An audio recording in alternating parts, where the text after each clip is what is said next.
England New Zealand test সিরিজে এবার লাগতে যাচ্ছে নতুন মাত্রা। অ্যাশেজ ও বর্ডার গাভাস্কর সিরিজের পর নিউজিল্যান্ড ও ইংল্যান্ড টেস্ট সিরিজের নতুন নামকরণ করা হয়েছে ক্রোথর্প ট্রফি।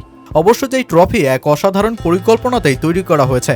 ক্রিকেটের অন্যতম মর্যাদাপূর্ণ দ্য অ্যাশেজের ট্রফির বিশেষত্ব হলো যেই 11 সেন্টিমিটারের ট্রফিতে ক্রিকেট বেল পুড়িয়ে রাখা হয়েছে ছাই, যেটাই প্রতিপক্ষকে ভস্মীভূত করে বীরত্বের গল্প লেখার জানান দেয়।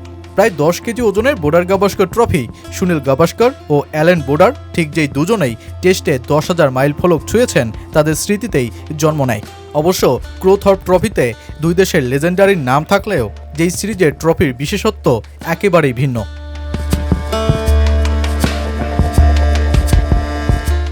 তর্ক সাপেক্ষেই নিউজিল্যান্ড ক্রিকেটের সেরা ব্যাটসম্যান মার্টিন ক্রো আর ইংল্যান্ডের কিংবদন্তি গ্রাহাম থর্পের স্মরণেই তৈরি করা হয়েছে এই ট্রফি।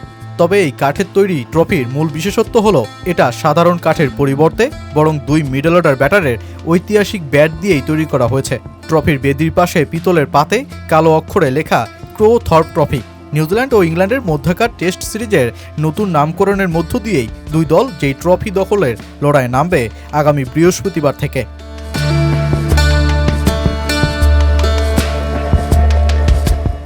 নিউজিল্যান্ড ক্রিকেট বোর্ড ও England and Wales cricket board এই দুই ক্রিকেটারের পরিবারের সহায়তায় ট্রফিটি বানানোর কাজ শেষ করেছে। 1992 বিশ্বকাপে নিউজিল্যান্ডকে সেমিফাইনালে তোলা অধিনায়ক মার্টিন ক্রো টেস্টে নানা গল্পই তো লিখেছেন। 77 টেস্টে 5,444 রান, 17টি সেঞ্চুরি। এই সাবেক অধিনায়কের ইংল্যান্ডের বিপক্ষে গান অ্যান্ড মুরের ব্যাট দিয়ে করা সেই সেঞ্চুরির ব্যাটটি তার পরিবার উপহার দিয়েছে ট্রফি বানাতে।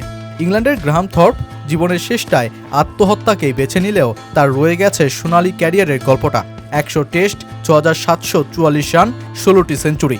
1997 সালে নিউজিল্যান্ডের বিপক্ষে টানা 2টি সেঞ্চুরি পাওয়া ব্যাটটাই ব্যবহার করা হয়েছে ট্রফি বানাতে।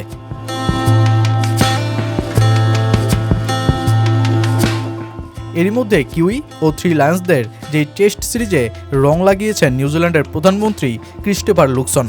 দুই দলের ক্রিকেটারদের সাথে কাটিয়েছেন দুর্দান্ত সময়, তুলেছেন গ্রুপ ছবি। সিরিজে নামার আগে নিউজিল্যান্ডের ক্রাইস্টচার্চের হ্যাগলি ওভালে মাউরি জনগোষ্ঠীর বিশেষ অভ্যর্থনায় বরণ করে নেওয়া হয় বেন স্টোকসদের। ইংল্যান্ড দলও যে ঐতিহ্যের সাথে মিশে উপভোগ করে আয়োজন। সব মিলিয়ে ক্রিকেট প্রস্তুত নতুন নামের, নতুন মাত্রার আরেকটা টেস্টের ট্রফি লড়াইয়ের জন্য।